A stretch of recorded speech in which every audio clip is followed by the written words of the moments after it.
인사하겠습니다. 복 있는 사람이 됩시다. 은혜 받읍시다. 다 잘 될 것입니다. 다 지나갈 것입니다. 할렐루야. 오늘 마태복음 13장 말씀을 읽겠습니다. 마태복음 13장은 예수님께서 우리에게 말씀하신 7가지 비유의 말씀을 마태가 잘 정리해서 기록한 비유의 장입니다. 예수님께서 이 땅에 오신 가장 중요한 목적은 마귀의 일을 멸하시고 천국을 건설하기 위해서, 천국이 무엇인가를 우리에게 알려주기 위해서 이 땅에 있는 각색 병자를 고치시고 귀신 들린 자를 쫓아내서 깨끗하게 하시고, 또 나병 환자, 날 때부터 소경된 자, 안전병이 된 자, 모든 병자들을 고쳐주십니다.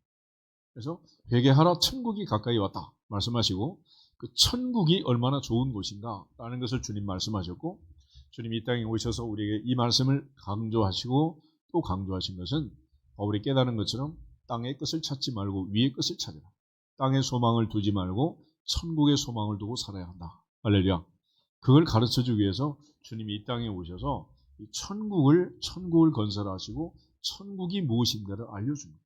그러니까 예수께서 이 땅에 오셔서 모든 병자를 고치시고 그 아픔과 고통에서 도저히 나을 수 없는 난치병, 12회를 혈류증으로 앓던 여인, 날 때부터 소경된 자, 안전병이 된 자, 말 못하는 자, 얼마나 이 답답하겠어요. 그런데 그 기적 같은 일들이 일어남으로써 그들에게 주어진 기쁨, 그게 전부는 아니겠지만은 천국은 그 정도로 최소 그 정도로 기쁜 곳이다. 예상할 수 없는 그 기쁨이 있는 곳입니다. 그런데 오늘 마태복음 13장에서도 주님께서 이제 비유의 말씀을 하신 것은 천국이 어떤 곳인가 하는 것을 비유로 비유. 예수님은 입을 열면 어디 말씀을 하시냐면 천국 얘기라, 천국. 그러니까 보통 사람들이 이제 어떤 경험을 하면은 그 경험된 그곳을 얘기를 하죠. 그래서 우리가 늘 여행을 갔다 오면 그 여행 갔다 온 그 나라를 얘기하고, 시골 갔다 오면 시골 간 얘기를 하고, 자기 고향 출생지 얘기를 하고, 늘 그런 말이죠. 주님은 하늘에서 오셨기 때문에 하늘나라, 천국 얘기를 하십니다. 그러니까 이 땅에 살고 있는 이 그야말로 땅을 보고 죽어가는 이 겉사람이 후패해가는 여러 가지 질병과 병마로 고통당하는 우리에게 천국이 얼마나 좋은 곳인가. 그래서 이 땅에서 전부가 아니고 천국이 있다. 천국이 기다리고 있다. 천국 얘기를 하는 거예요. 그런데 주님께서 이제 여기서 비유로 이 말씀을 하셨기 때문에 왜 주님께서 비유로 말씀하셨을까?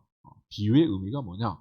신학적으로 이제 예수님의 비유를 집중적으로 연구하고 논문도 쓰고 이제 온갖 얘기를 하지만은 오늘 본문에서 예수님께서 분명하게 하신 말씀들을 들어보면은 10절에 이런 말, 10절에 제자들이 예수께 나와 이르되 어찌하여 그들에게 비유로 말씀하시나이까?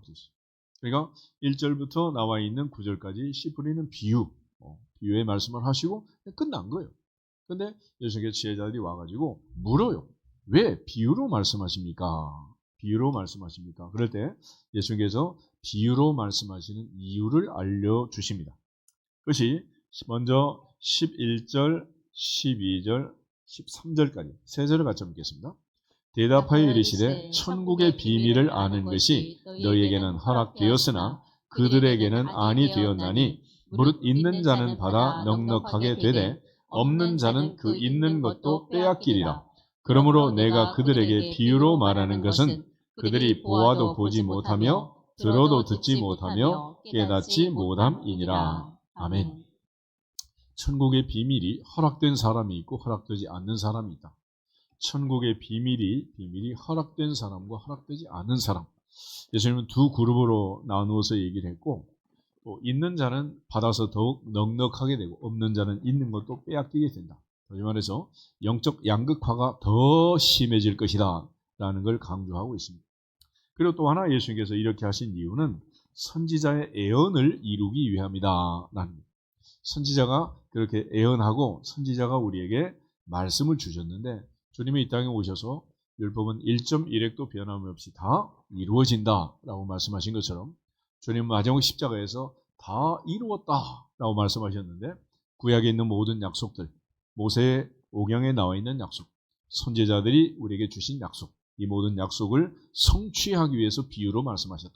그래서 장차 메시아가 올 것이고 그분이 오면은 그분은 비유로 말씀하실 것이다 라고 한 그 예언을 성취하기 위해서 주님은 비유로 말씀하셨다는 14절에서 16절을 같이 한번 보겠습니다. 이사야의 예언이 그들에게 이루어졌으니 일러스되 너희가 듣기는 들어도 깨닫지 못할 것이요 보기는 보아도 알지 못하리라. 이 백성들의 마음이 완악하여져서 그 귀는 듣기에 둔하고 눈은 감았으니 이는 눈으로 보고 귀로 듣고 마음으로 깨달아 돌이켜 내게 고침을 받을까 두려워함이라 하였느니라. 그러나 너희 눈은 봄으로 너희 귀는 들음으로 복이 있도다. 아멘. 예수님 제자들에게 이것을 너희에게는 허락이 되었다. 그래서 너희 눈은 봄으로 너희 귀는 들음으로 복이 있다. 하나님의 아들이 사람이 되어서 이 땅에 오셨습니다. 인간의 몸을 입고 육신으로 이 땅에 계신 주님의 제자가 되어서 눈으로 주님을 보고 손으로 만지고 귀로 주님의 음성을 듣고 복음을 들을 수 있으니 바로 주님은 제자들을 향해서 너희 눈은 봄으로 너희 귀는 들음으로 복이 있도다. 복이 있도다. 그리고 도마에게 말씀하실 때 너는 나를 본고로 믿느냐 보지 못하고 믿는 자들은 복이 있도다. 복이 있도다. 할렐루야. 그런 측면에서 우리 다시 한번 옆 사람 인사하겠습니다. 당신은 복이 많습니다. 할렐루야. 그래서 복이 있는 거야. 궁극적으로 하나님 앞에서 우리가 말씀을 듣고 보고 깨닫고 이 자체가 얼마나 놀라운 복이냐는 것입니다. 그런 측면에서 오늘 17절 말씀 한 번 더 읽겠습니다. 17절 내가 진실로 너희에게 이르노니 많은 선지자와 의인이 너희가 보는 것들을 보고자 하여도 보지 못하였고 너희가 듣는 것들을 듣고자 하여도 듣지 못하였느니라. 아멘. 하나님께서 아무에게나 보여주지 않고 아무에게나 들려주지 않는다. 주님이 이 땅에서 역사의 한 정점에서 오셔서 공생의 3년 동안 짧은 기간 사역을 하셨고 33년의 인생을 살다 가셨는데 그 짧은 기간 예수님이 살아계실 때 주님을 보았던 사람들 누가복음 1장에 보면 시몬이나 안나 선지자나 이처럼 성전에서 주야로 금식하고 떠나지 않던 그들이 주님을 만나는 행운을 잡은 것처럼 우리가 하나님 앞에서 눈으로 보고 귀로 듣고 마음으로 깨달을 수 있는 선지자의 예언처럼 우리에게 주신 이 하나님의 말씀을 들을 수 있는 이 자체가 복이 있도다. 복이 있도다. 라는 것을 오늘 마태복음 13장은 다시 한번 가르쳐주고 있습니다. 그리고 이제 예수께서 주시는 이 비유의 해석과 더불어서 뒤에 보면 34절부터 35절에 또 중요한 말씀이 있어요. 다시 한번 읽겠습니다. 34절, 35절. 예수께서 이 모든 것을 무리에게 비유로 말씀하시고 비유가 아니면 아무것도 말씀하지 아니하셨으니 이는 선지자를 통하여 말씀하신 바 내가 입을 열어 비유로 말하고 창세부터 감추인 것들을 드러내리라 함을 이루려 하심이라. 아멘. 시편 78편 2절에 이 말씀이 있는 말씀인데 장차 메시아가 오면 하나님의 아들이 오면 하나님의 아들이 오면 입을 열어서 비유로 말해서 창세전부터 감추인 것들을 드러낼 것이다. 비유로서 우리에게 말씀하시고 이 비유를 통해서 깨닫는 자는 더 풍성해지고 깨닫지 못하는 자는 있는 것도 빼앗기게 된다. 이처럼 이제 우리가 같은 나라 같은 땅에 살지만은 요즘 뭐 세대별로 차이가 난다 그러잖아요. 아이들이 하는 말을 알아듣기 어려운 언어를 쓰고 자기들만의 이모티콘을 사용하고 전부 다 이제 글자를 잘라 먹어가지고 반말도 아니고 반토막낸 말들을 쓰니까 이게 도대체 알아먹을 수가 없는 그런 세상을 지금 살고 있는데 예수님께서 이 땅에 오셔서 비유로 이렇게 말씀하신 것은 첫째는 그것을 알아들을 수 있는 사람은 비유로 하든지 직설적으로 하든지 알아듣는 것이고 못 알아듣는 사람들은 못 알아듣는 것이다. 그래서 주님은 모든 사람이 다 알아듣고 모든 사람이 복을 받도록 그렇게 한 게 아니에요. 예수님은 잘못 생각하시면 안 돼요. 그래서 하나님은 우리에게 은혜를 주시고 기회를 주시면 이사야가 말한 것처럼 너는 가서 말씀을 전하되 눈이 있어도 보지 못하게 해라. 귀가 있어도 듣지 못하게 해라. 마음으로 깨닫고 돌아와서 고침을 받지 못하도록 해라. 그러니까 다시 말해서 우리가 눈으로 보고 귀로 듣고 마음으로 깨닫고 돌아오기만 하면 고침받을 수 있다 없다? 있다는 거예요. 그렇지만 그것은 누구에게나 주신 복이 아니다. 누구에게나. 그러므로 하나님께서 내게 그런 은혜와 복을 주셨음을 믿고 하나님 앞에 감사하면서 오늘도 예배자로 참석하게 된 것 하나님 앞에 감사하면서 걸어온 질 복된 날 감사하는 자가 될 수 있기를 주 이름으로 축복합니다. 동시에 예수님이 비유로 하신 것은 선지자들의 예언을 이루십니다. 선지자 이사야의 말씀, 시편의 말씀, 그 말씀대로 장차 메시아가 오면 그분은 비유로 말씀하실 것이다 그랬는데 예수님 비유로 말씀하신 걸 보면 성경에 능통하고 성경을 아는 사람이라면 이분이 바로 누구다? 구세주구나. 이분이 메시아구나. 이분이 하나님의 아들이구나 라는 걸 알게 된단 말이에요. 세례 요한이 당신입니까? 우리가 다른 사람을 기다려야 됩니까? 그럴 때 요한의 제자들이 주님 말씀했잖아요. 가서 요한에게 전해라. 지금 일어난 현상을 가서 전해라. 귀신이 쫓겨난다고 해라. 귀가 열리고 안전병이 일어나고 나병 환자가 고침을 받고 소경이 눈을 뜨고 모든 병자가 깨끗함을 받는다고 해라. 그래서 이사야 63장의 말씀처럼 그 예언이 지금 이루어지고 있는데 언제 그런 일이 이루어지느냐? 그분이 오시면 하나님의 때가 되면 할렐루야. 그래서 예수님은 요한에게 말씀을 통해서 바로 나다라는 걸 강조하는 거예요. 마찬가지로 예수님처럼 비유로 말씀하시는 것은 이분이 누구다? 저는 그리스도이시오 살아계신 하나님의 아들이십니다 라는 걸 우리에게 강조해 주는 거예요. 이전에 선지자들, 이전에 모든 사람들이 비유로 예수님처럼 이렇게 말씀하지 않았단 말이에요.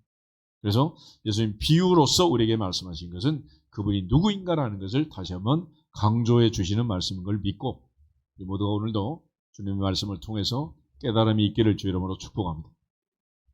그 다음에 이제 제자들에게 주님께서 18절부터 보면은 비유를 해석해 주는 부분이 있어요. 해석. 18절부터 23절은 해석인데 먼저 이제 앞부분의 3절부터 9절에 있는 말씀을 보면 주님께서 씨 뿌리는 비유를 통해서 말씀을 주세요. 근데 이거는 당시 이제 예수님 말씀을 전하면 건너편 언덕바지에 농사 짓는 사람들이 이렇게 농사를 짓고 있는 모습을 그대로 말씀한 거예요.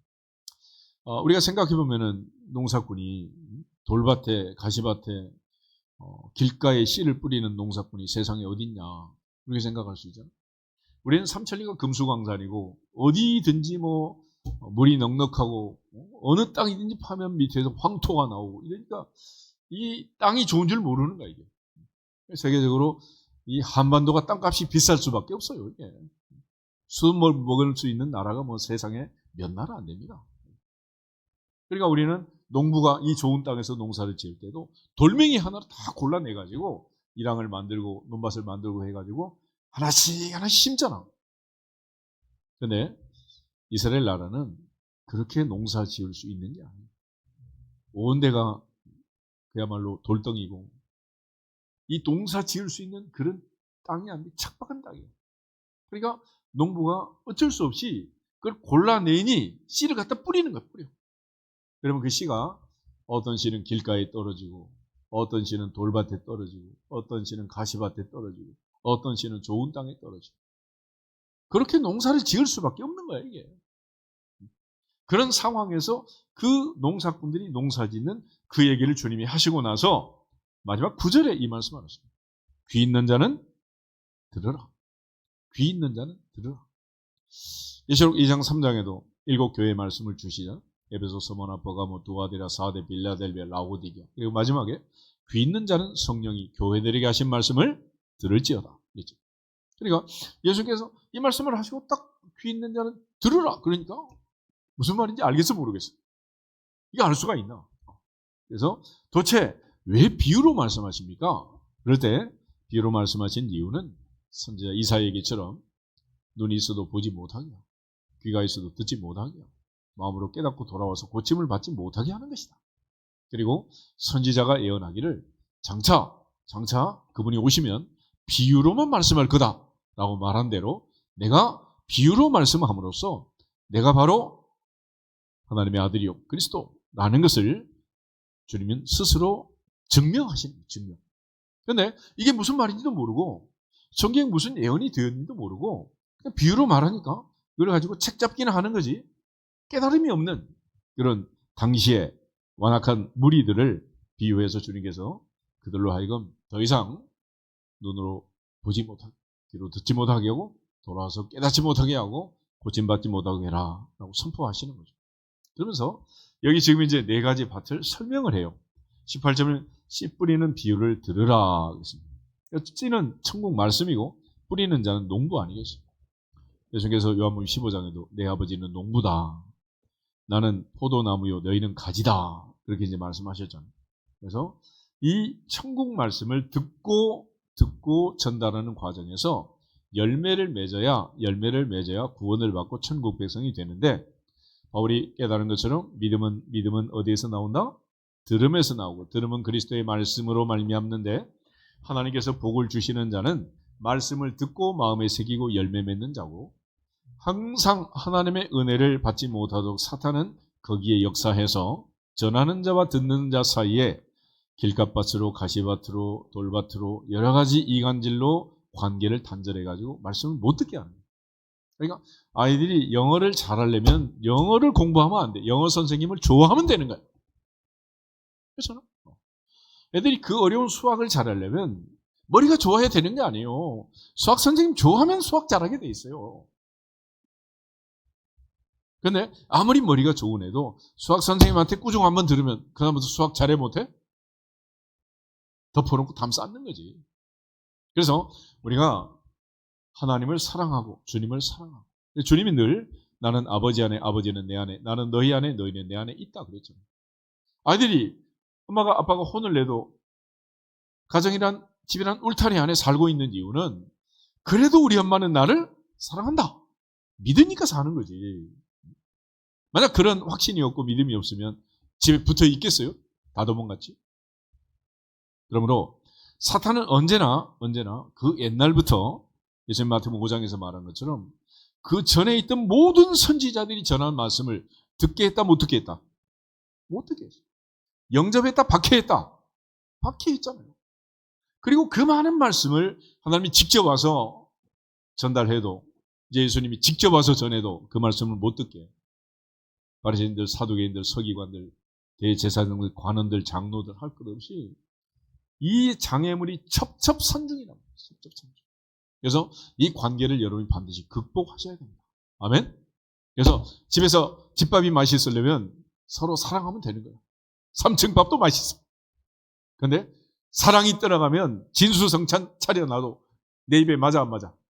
안 맞아요. 안 맞아. 어쩔 수가 없는 거예요. 그러므로 주님은 늘 우리에게 다른 얘기하는 거 아니에요. 성경은 창세기부터 말라기까지, 말라기에서 계시록까지 모든 복잡한 문장과 장르를 통해서 얘기하는데, 그 내용은 알아듣든지 못 알아듣든지 한 달 된 아이를 할머니가 돌보는 거 똑같아요.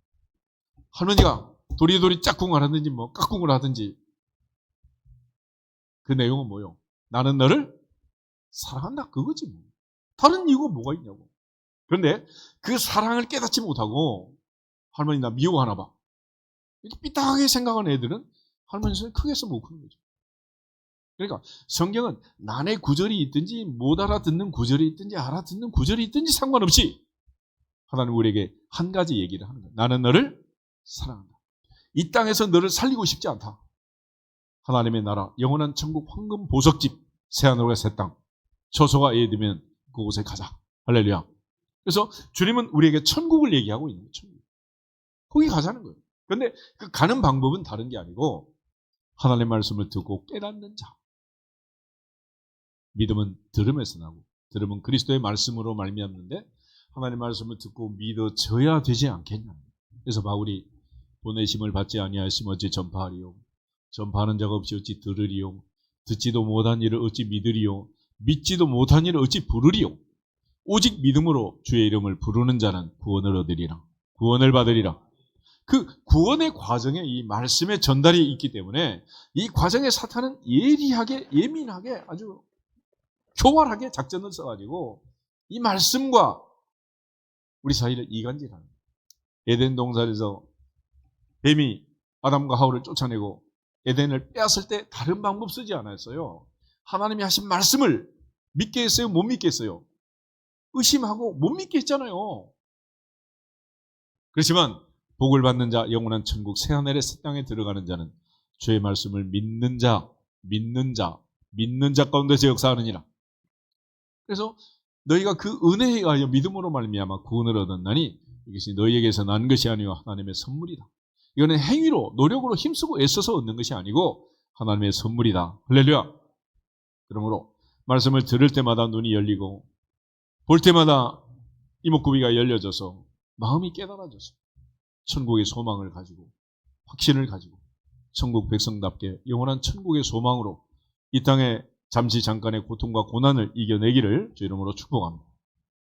그래서 이제 10분은 비유를 주님이 설명할 때 19절 아무나 천국 말씀을 듣고 깨닫지 못할 때는 악한 자가 그 마음에 뿌려진 것을 빼앗나니 이는 곧 길가에 뿌려진 자. 그러니까 새들이 쪼아 먹는 것처럼 내 마음에 말씀을 주셨는데 그 말씀을 다 빼앗고 만다는 거예요. 그런데 빼앗는 자가 누구냐? 악한 자. 에덴 동산에서부터 아담과 하와의 마음속에 주었던 하나님의 말씀을 빼앗는 이 악한 자가 지금도 역사하고 지금. 그다음에 돌밭은 뭐냐? 돌밭에 뿌려졌다는 것은 말씀을 듣고 즉시 기쁨으로 받대. 너무 좋아. 그런데 곡식은 뿌리를 내려야 살잖아요. 돌밭은 뿌리를 내릴 수가 없다.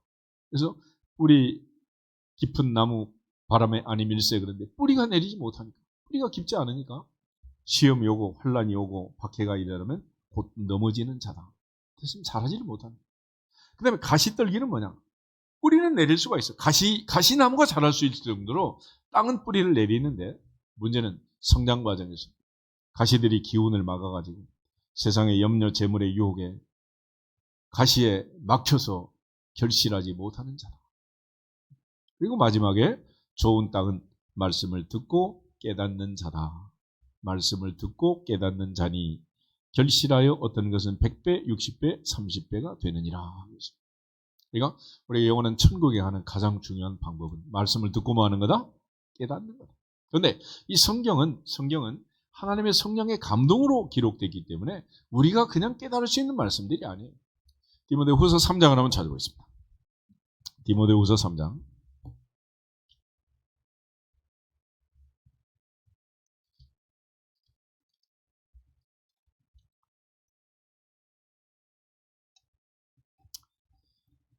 (15절부터) 17절을 같이 읽겠습니다. 또 어려서부터 성경을 알았나니 성경은 능히 너로 하여금 그리스도 예수 안에 있는 믿음으로 말미암아 구원에 이르는 지혜가 있게 하느니라. 모든 성경은 하나님의 감동으로 된 것으로 교훈과 책망과 바르게 함과 의로 교육하기에 유익하니 이는 하나님의 사람으로 온전하게 하며 모든 선한 일을 행할 능력을 갖추게 하려 함이라. 아멘. 하나님께서 우리를 구원하기 위하여 이 성경을 읽고 듣고 깨닫고 우리로 하여금 구원에 이르는 지혜가 있게 하려고 성경을 주신 것입니다. 아멘. 그러므로 이 성경을 해석할 때도 성경을 기록한 사람들에게 감동했던 성령께서 역사해야 되는 거예요. 베드로 후서 1장을 한번 더 보겠습니다. 베드로서 1장을 보시면 19절, 20절, 21절 19절, 20절, 21절 세 절을 보겠습니다. 베드로 후서 1장 19절 또 우리에게는 더 확실한 애언이 있어 어두운 데를 비추는 등불과 같으니 날이 새어 샛별이 너희 마음에 떠오르기까지 너희는 이것을 주의하는 것이 옳으니라. 먼저 알 것은 성경의 모든 애언은 사사로이 풀 것이 아니니 애언은 언제든지 사람의 뜻으로 낸 것이 아니요 오직 성령의 감동하심을 받은 사람들이 하나님께 받아 말한 것임이라. 아멘. 그러므로 예언의 말씀을 읽는 자, 듣는 자, 지키는 자 그들 가운데 하나님의 성령이 역사해야 열매를 맺는다. 그러므로 인간의 이목구비로 깨달아 알 수 있는 게 아니라는 거예요. 만약에 아이들 공부하듯이 수능 시험 치듯이 성적 순으로 은혜를 받고 깨닫고 천국 간다면 아니 학교 때도 공부를 못했는데 다 늙어서 무슨 공부를 하고 천국으로 가겠어요. 그러나 하나님의 은혜로 어린아이도 깨닫고 할머니도 깨닫고 마지막 천국의 소망을 가지고 사는 믿어지는 그것은 은혜니라. 하나님의 은혜니라. 은혜지 내가 깨달은 게 아니란 말이야. 내가 믿은 게 아니고 하나님의 은혜로 믿어진 것이니라. 그러므로 늘 하나님 앞에서 이 말씀을 믿고 듣고 깨닫는 과정에서 사탄이 역사하지 않고 성령이 역사해서 엠마오의 제자들처럼 말씀을 들을 때마다 마음이 뜨거워지고 천국 소망으로 충만하기를 주 이름으로 축복합니다. 그래서 주님은 이 비유를 통해서 우리에게 이 말씀을 주시는. 누가복음 8장을 한번 더 보겠습니다. 누가복음 8장을 보면 이 좋은 땅에 대해서 설명을 할 때 15절을 보시면 열매 맺는 과정에 중요한 포인트를 지적을 해요. 15절, 누가복음 8장 15절 한 절만 보겠습니다. 좋은 땅에 있다는 것은 착하고 좋은 마음으로 말씀을 듣고 지키어 인내로 결실하는 자니라. 아멘. 그리고 좋은 땅은 뭐냐? 좋은 땅은 착하고 좋은 마음으로 말씀을 듣는 것이다. 그러니까 들을 때 서기관과 바리새인과 사두개인과 대제사장과 예수님을 책잡으려는 그런 삐딱한 마음으로 들으면 된다 안 된다? 그건 안 되는 거예요. 그러니까 선생님이 아이들을 가르치면 선생님 말씀은 설사 틀린 말을 해도 맞다고 믿고 신뢰감을 가지고 공부를 해야 아이들이 공부가 되지, 선생님을 믿지 못하고 불신하면 그 아이가 어떻게 되겠어요? 그래서 예수님께서 주신 말씀, 하나님이 우리에게 주신 말씀, 좋은 땅이 열매 맺는다는 것은 착하고 좋은 마음으로 말씀을 듣는 것이다. 들을 때부터. 그래서 우리가 아이들한테 말씀 잘 들어라, 잘 들어라. 그럴 때는 귀로 들으라는 게 아니잖아요. 착한 마음, 좋은 마음으로 말씀을 잘 받아들이는. 두 번째는 지킨다. 들은 말씀을 지킨다. 킵. 영어로 이제 지킨다는 말은 킵이라고. 킵. 붙잡고 있는 거지. 붙들고 있는 거지. 그러니까 내가 들은 말씀을 마음에 새기고 늘 생각하고 암송하고 외우고 메모하고 노트에 적고 교과서에 핑계는 필기하고, 그래서 붙잡고 있는, 붙잡고. 그러니까 우리가 말씀을 지킨다 그럴 때 지킨다는 것은 그걸 늘 그 말씀을 붙잡고 있는, 늘 그 말씀. 내 삶의 신호등으로, 어떤 말씀은 빨간 신호등으로, 어떤 말씀은 파란 신호등으로 붙잡고 있는, 붙잡고. 그리고 마지막에 중요한 말이 있습니다. 결실은 무엇으로 한다? 인내로 한다. 인내를 온전히 이루라. 이는 너희를 온전하고 구비하여 조금 더 부족함이 없게 하려 합니다. 주님은 십자가를 참으셨다. 농부가 열매를 맺기 위해서 농부에게 필요한 가장 중요한 덕목은 뭐냐? 인내하는 것입니다. 요즘 귀농귀촌 하는 사람들 많잖아. 청혼의 꿈을 품고. 그렇지만 다시 돌아온대. 왜냐? 농사라는 것은 최소 1년을 기다려야 되는 거 아니겠어요? 도시에 사는 사람 매달 월급 받다가 1년에 한 번 나와. 살겠어 못 살겠어? 살겠어 못 살겠어? 아니 1년에 한 번 나온다니까. 그래서 못 사는 거예요. 매달 나오다가 한 달에 한 번 나오다가 1년에 한 번 나오면 이게 되겠냐고. 이게 더군다나 1년에 한 번은 왕창 이 집이나 저 집이나 다 나오는데 그때는 또 농산물이 올라가요 내려가요? 자본주의 몰라? 생산량이 많으면 팔 사람이 적으면 떨어지지. 그래서 중간에 이제 상인들이 창고 지어가지고 저장해 놓고 결국 그 사람들만 부자가 되는 거예요. 농사는 아무나 짓나? 농사꾼에게는 인내가 필요한 게, 인생 전체가 뭐 하는 거다? 참는 거예요. 참. 인내가 없으면 어떻게 살겠냐고. 우리가 한 끼 식사를 하기 위해서 1년 내내 농사꾼들이 농사를 지어서 배달한 그 쌀로 북에서 또 수고한 사람들이 내내 수고해가지고 우리 식사하는 거 아니에요? 잠깐 줄 서가지고 타먹는 거, 그걸 기다리지 못해가지고. 어떤 사람은 그냥 가. 내 앞에 10사람이 있대. 기다리기 싫대. 그럼 죽어야지 뭐. 굶어야지 뭐. 어떻게. 인생은 인내하는 것이다. 인내. 궁극적으로 모든 것은 인내의 대가입니다. 남편들이 한 달 동안 수고하고 월급 받아오는 것, 그 힘들고 어려운 직장에서 속된 말로 아담에 지유하지만은 집에 있는 식구들 생각해서 한 달 내내 뭐 한 거예요? 참고 인내한 거야. 인내한 대가를 갖다 주는 거야. 인내한 대가를. 그걸 알아야지. 아이들이 학교에서 성적표 받아오면 잘났든 못하든 이 아이가 그래도 학교라는 울타리 안에서 참고 또 참고 인내한 결과가 성적표 아니겠어.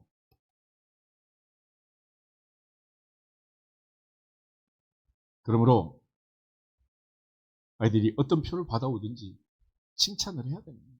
아멘? 애들이 얼마나 그 말하고 있어. 엄마 그러면 네가 학교 다시 다녀라.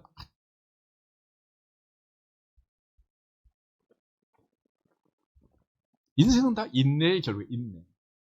30배를 맺든 60배를 맺든 100배를 맺든 열매를 맺으려면 인내해야 한다. 아멘. 그래서 우리 13장을 보면 사랑을 정의할 때 첫 번째 정의가 사랑은 오래 참고 기다리면서 사랑하는 마음으로. 그래서 곡식은 농부의 발자국 소리를 듣고 자란다. 동네 텃밭이라도 해보면 알아요. 돌보는 집하고 씨만 뿌려놓고 돌보지도 않는 주인의 밭하고 하늘과 땅 차이야. 어쩔 수 없네. 하나님 앞에서 열매를 맺으려면 인내해야 된다. 다시 말해서 영원한 천국에 가려면 뭐 해야 한다? 인내해야. 인내하지 않으면 천국도 못 간다. 이 세상에 농사만 못 짓는 게 아니에요. 천국은 없다. 인내하지 않으면 천국은 없다. 그래서 그 옛날 할머니, 할아버지, 아버지, 어머니 참고 인내한 결과가 오늘 우리의 삶 아니겠어요? 그러나 이 세상은 조금도 못 참겠다는 거야. 내 마음에 안 들면 뭐. 너는 죽고 나만 살아야 되고 뭐. 궁극적으로 인내를 배우지 못하면 안 됩니다. 저도 아이들이 이제 군대를 가지만은 군대 때문에 노벨상을 못 받는다 그러잖아. 그러나 군대 때문에 IMF를 빨리 이기는 거야. 아무리 어렵고 힘들어도 참아야 돼. 인내를 배우는 거지. 인생의 긴 여정에서 인내는 열매를 맺는 가장 중요한 덕목이라는 것입니다. 오늘 예수님께서 주신 이 씨 뿌리는 비유와 해석을 통해서 천국을 알려주지만은 그 다음에 예수님께서 7가지, 6가지 비유를 이제 더 말씀을 해요. 근데 이 말씀들을 보면 모두 다 하나같이 천국 얘기입니다. 먼저 마태복음 13장 30절 한번 읽겠습니다.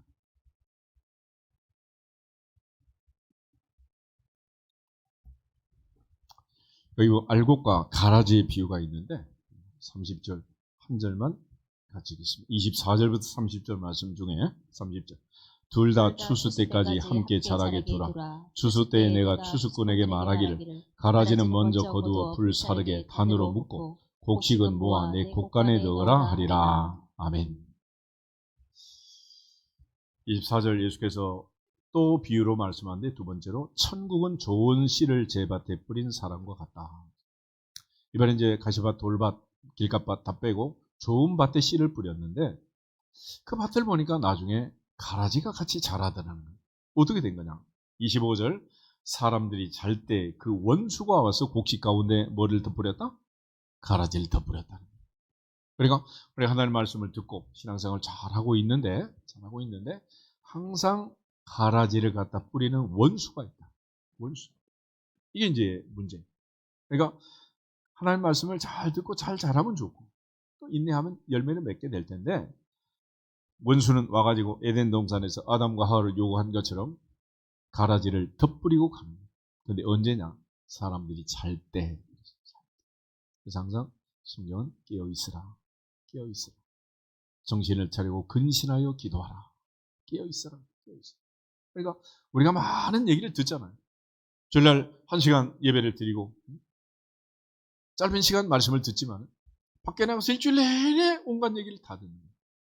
이것들이 결국은 내가 들은 말씀의 씨를 다 빼앗아가고 만나는 거죠. 그래서 자랄 때는 하나님 말씀대로 자라는 내 마음도 있고 또 세상의 정보를 통해서 얻은 그것들을 가지고 또 자라가는 마음도 있고 이 두 가지가 혼용되어 있죠. 그래서 종들이 와가지고 가라지를 뽑을까요? 그러니까 주인이 하는 말이 내버려 둬라. 왜냐하면 벌써 이제 가라지하고 알곡이 얽혀가지고 밑에 뿌리가 얽혀 있으니까 지금 가라지를 뽑다가 뭐가 뽑히겠어? 알곡이 뽑히게 생겼다. 알곡. 그러니까 애들이 학교에 가면 좋은 친구, 나쁜 친구 쫙 구별해가지고 사귀면 좋은데 바보 같은 내 아들, 내 딸은 꼭 가라지 같은 애들을 사귄다. 그러니 어떡하겠어요? 그래서 이걸 뽑아낼 수가 없어. 뽑아낼 수. 이것이 주인이 보는 안타까움. 그래서 내버려 둬라. 언제까지? 추수 때까지. 그리고 그때가 되면 먼저 가라지는 거두어 불사르고 단으로 묶고 곡식은 모아서 곡간에 집어넣을 것이다. 그래서 우리가 살아가는 이 세상을 예수님께서 비유로 말씀하십니다. 세상에는 알곡과 가라지가 같이 자란다. 같이 자란다. 교회 안에도 알곡과 가라지가 같이 자란다. 예수님의 12제자 중에도 베드로도 있고 가룟유다도 있고 같이 자란다. 그런데 사도 바울은 이 알곡과 가라지가 어디서 자라냐? 내 마음에서 자란다. 내 마음에. 로마서 7장 한번 보죠. 로마서 7장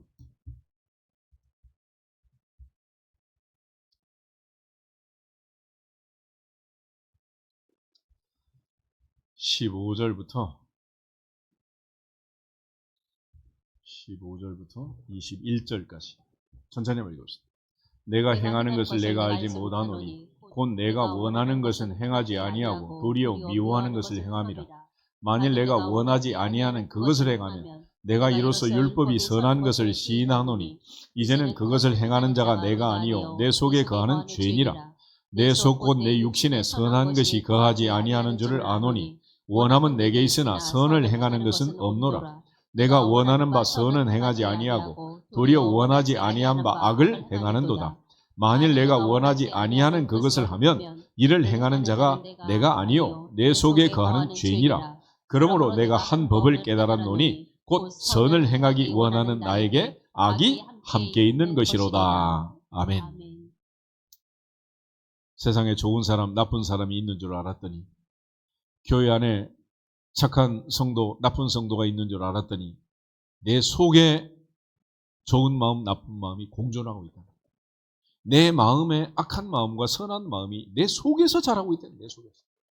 그러니까 어느 쪽이 더 잘 자라느냐, 어느 쪽으로 기우느냐에 따라서 선한 사람이 되기도 악한 사람이 되기도. 그래서 성경은 항상 우리의 마음, 생각 이게 이제 중요하다고 얘기합니다. 늘 하나님 앞에서 마음과 생각을 잘 다스려서 선하고 착한 좋은 마음으로 열매를 맺을 수 있기를 주 이름으로 축복합니다.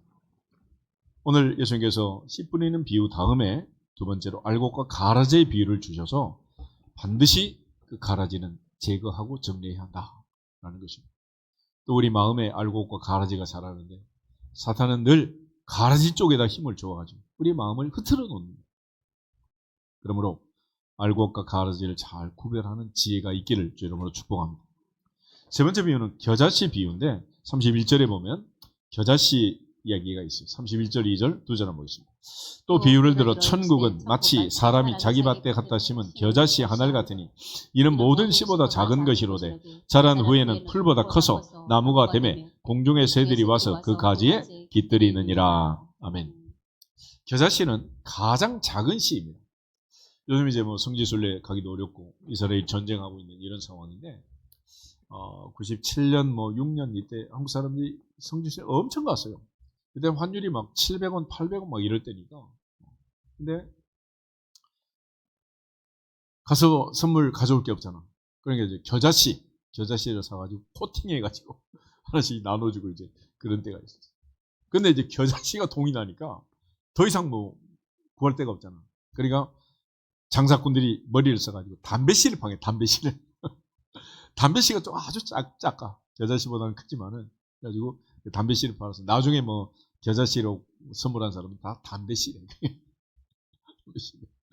겨자씨는 가장 작은 씨인데 자라면은 큰 나무가 돼가지고 온갖 새들이 와서 깃들이는 그런 울타리가 되고 그늘이 된다. 이것이 천국이다. 천국은 여기에 있는 말씀처럼 시작은 미약하지만 나중은 심히 창대하리라. 할렐루야. 그래서 믿음의 조상 아브라함 한 사람 75세에 부름받아 예수 믿고 하나님 믿고 믿음의 조상이 됐는데 그 자손 1000대가 복을 받느니라. 10,000대가 복을 받느니라. 그러므로 한 사람 아무것도 아니라고 생각하면 안 돼. 에레미야 5장에서도 한 사람만 찾으면 내가 사해줘. 소돔과 고모라에서도 의인 10명만 있으면 내가 용서하겠다 그랬잖아요. 오늘 비록 대표로 와서 예배 드린다 하더라도 나 한 사람이 하나님 앞에 겨자씨처럼 생명을 가진 씨앗이 되면 반드시 싹이 트고 꽃이 피고 큰 나무가 될 줄로 믿습니다. 그래서 그 옛날 할머니 한 사람, 할아버지 한 사람, 그들이 선교사 만나고 예수 믿고 해서 오늘 우리가 이렇게 전 세계적으로 기독교가 흥황한 나라가 된 거예요. 그러므로 하나님의 나라는 겨자씨 같다. 그래서 처음에는 아주 미미하고 보잘것 눈에도 보지 않는 이 작은 씨, 그러나 이것이 자라서 큰 나무가 된 것처럼 우리 모두가 인내하면 겨자씨가 큰 나무가 된 것처럼 하나님의 은혜와 복이 임할 줄로 믿습니다. 그래서 겨자씨는 특징이 있어요. 첫째는 작다. 그러나 그 안에 뭐가 있다? 생명이 있는 생명. 아멘. 그래서 길이요 진리요 생명이신 주님을 만나면 모두가 다 인내로서 열매를 맺게 될 줄로 믿습니다. 그 다음에 또 하나 33절 천국을 누룩에다 비유. 33절 보겠습니다. 또 비유로 말씀하시되 천국은 마치 여자가 가루 서말 속에 갖다 넣어 전부 부풀게 한 누룩과 같으니라. 아멘. 예수님께서 이 누룩 비유를 네 번째로 주셨는데 새벽에도 누룩을 잠깐 얘기했었는데 누룩은 좋은 누룩이 있고 나쁜 누룩이 있어요. 바리새인과 사두개인들의 누룩은 외식이라고 했어요. 외식. 겉만 꾸미는, 뿌리가 없는, 진실하지 못한. 그렇지만 작은 것, 생명이 있는 것, 그 작은 누룩은 가루 서말을 전부 부풀게 한다. 그러니까 아주 작지만은 전체를 부풀게 하는 선한 영향력을 끼치면 그 작은 누룩이 온 가루 서말을 다 부풀게 한 것처럼 한 사람이 예수 믿고 며느리 하나 잘 들어와서 가문이 새로 이렇게 세워지고 사위 하나 잘 들어와서 그 가문이 새로 일으켜지고 한 사람 사람 하나 잘 만나서 내 인생이 바뀌는 것처럼 작은 누룩의 영향력을 얘기해요. 영향력. 그러므로 우리가 이 땅에 사는 동안 언제든지 선한 영향력을 끼칠 수 있기를 주 이름으로 축복합니다. 반대로 나쁜 영향력은 그 나쁜 것 한두 번 뭐 괜찮을 것 같은데 그것이 인생을 망치는 거예요. 그래서 우리가 흔히 술, 담배를 끊을 때는 가끔 한 잔씩 해도 된다 안 된다? 가끔 하는 건 괜찮은 거? 가끔 한 대씩 피우는 건 괜찮아. 그건 안 되는 거야. 단칼에 단절을 딱 하고 끊어내야 되는 거지. 그걸 잘라내지 못하면 결국은 그것이 나를 끌고 가는 거야. 그런 차원에서 선한 영향력은 가루 서말을 부풀게 하지만은 나쁜 영향력은 이 바리새인과 사두개인들의 그 거짓말은 끊임없이 흐르고 있습니다. 그래서 에덴 동산에서 하나님이 주셨던 말씀, 먹는 날에는 반드시 죽는다 하는 하나님 말씀도 세상 끝날까지 변함없이 우리에게 역사할 줄 믿습니다. 그렇지만 사탄이 유혹하고 미혹했던 거짓말, 먹는 날에는 결코 죽지 않는다. 하나님이 너희 눈이 밝아 하나님처럼 될 것 알고 거짓말한 거야 라는 그 거짓말도 마지막까지 메아리치고 있는 거예요. 그러니까 선한 영향력도 그 영향력이 크지만 악한 영향은 더 큰 거예요.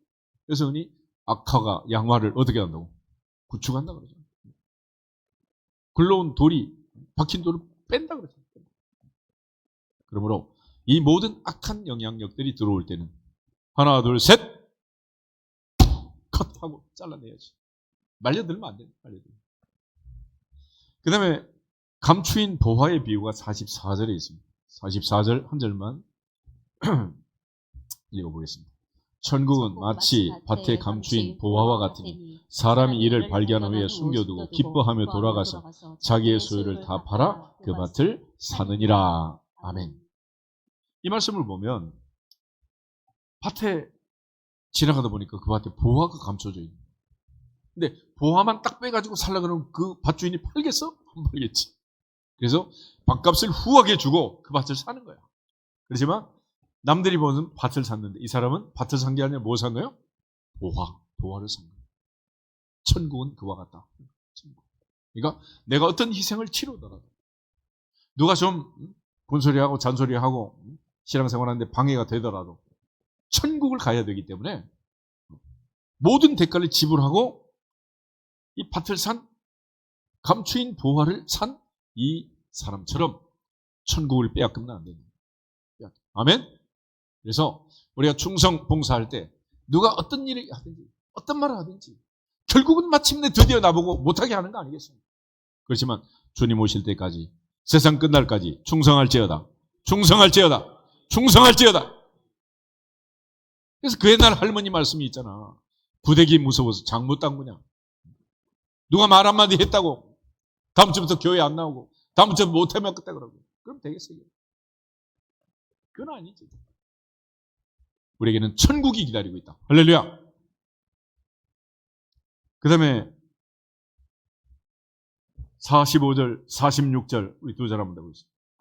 또 천국은 마치 좋은 진주를 구하는 장사와 같으니 극히 값진 진주 하나를 발견하며 가서 자기의 소유를 다 팔아 그 진주를 사느니라. 이것도 마찬가지. 감추인 보화를 사는 것처럼 값진 진주를 사기 위해서 전 재산을 털어서 그 진주를 샀다라는 얘기입니다.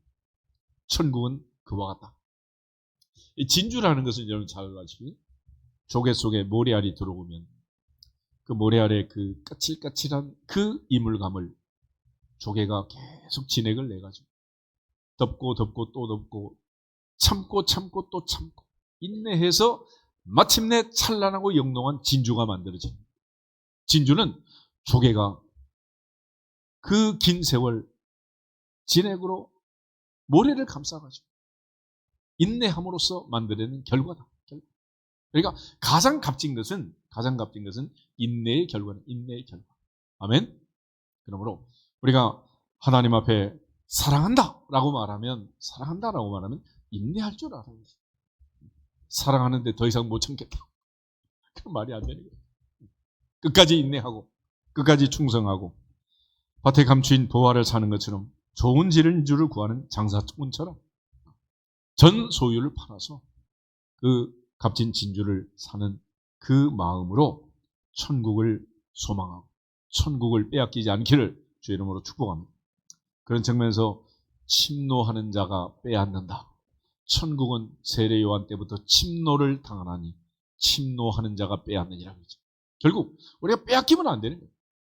우리가 잘 아는 에서와 야곱을 보면 에서는 어리석게 장자꾼을 팔아 넘겼잖아요. 소홀히 여기고 그 값이 얼마인지도 모르고 하늘의 권리, 천국의 권리, 새하늘과 새 땅에 영원한 하늘의 시민권을 팔아 넘긴 거예요. 이 말이 되겠냐고. 마지막 7번째 비유가 하나 더 있는데 47절, 8절, 9절 같이 한번 되겠습니다. 또 천국은 마치 바다에 치고 각종 물고기를 모으는 그물과 같으니 그물이 가득하며 물가로 끌어내고 앉아서 좋은 것은 그릇에 담고 못된 것은 내버리느니라. 세상 끝에도 이러하리라. 천사들이 와서 의인 중에서 악인을 갈라내어 풀문불에 던져 넣으리니 거기서 울며 이를 갈리라. 아멘. 한 번 죽는 것은 사람에게 정해진 이치요 그 위에는 반드시 뭐가 있다? 심판이 있다. 주님 산자와 죽은 자를 심판으로 다시 오신다. 그러므로 이 세상에 사는 짧은 인생 주 앞에 심판받을 자처럼 항상 하나님 앞에 충성하고 헌신하고 봉사하고 주께 영광을 돌릴 수 있기를 주 이름으로 축복합니다. 우리가 그물을 치고 고기를 잡는 그 어부가 많은 물고기를 잡지만은 나중에 그물을 보면 쓸만한 것도 있고 못된 것도 있고 구별하잖아요. 농사꾼이 농사를 짓고 알곡과 가라지를 구별하는 것처럼 세상 끝날에는 의인과 악인을 구별하게 되는 것이고 반드시 심판이 있느니라. 반드시 심판이 있느니라. 그때 다 드러나게 된다. 만물이 벌거벗은 것처럼 다 드러나게 될 그 심판을 주님 말씀하고 있는 거예요. 그러므로 주님은 이 땅에 이 천국 건설을 위해서 오셨고 천국에 갈 소망을 가지고 살라고 우리에게 말씀하고 계십니다. 아무리 돈이 많은 진주 장사라도 좋은 진주, 진짜 진주를 만나면 자기 전 재산을 털어서 그 진주를 사는 것처럼 천국은 하나님의 나라는 우리의 본향 돌아갈 나라 영원한 천국 새하늘과 새 땅 그곳은 12진주문이 있고 화려하고 찬란한 황금 보석집 그 집이 우리 집이다. 주님 말씀하실 때 처소를 예비하면 반드시 데리고 가겠다. 그러죠. 그러므로 저는 천국의 소망을 가지고 이 땅에서는 잠시 잠깐 세상에서 힘들고 억울하고 분노할 수 아플 수도 있고 고통스러울 수도 있지만은 그러나 주님께서 비유로 7번이나 강조한 천국 이 천국은 말씀을 듣고 인내로 결신한 자가 들어가는 나라다. 그러므로 주님이 우리를 사랑하신 것처럼 사랑함으로 인내하고 또 한 사람 한 사람 우리 모두가 다 겨자씨처럼 누룩처럼 선한 영향을 끼쳐서 믿지 않는 부모 형제와 친족들 모두 다 하나님 나라의 백성으로 함께 데리고 영원한 천국에 갈 수 있는 복의 근원, 복의 통로들이 되시기를 주님의 이름으로 축복합니다. 다 같이 주 예수 그리스도의 이름으로 승리할지어다 선포하고 기도하겠습니다. 주 예수 그리스도의 이름으로 승리할지어다, 승리할지어다, 승리할지어다.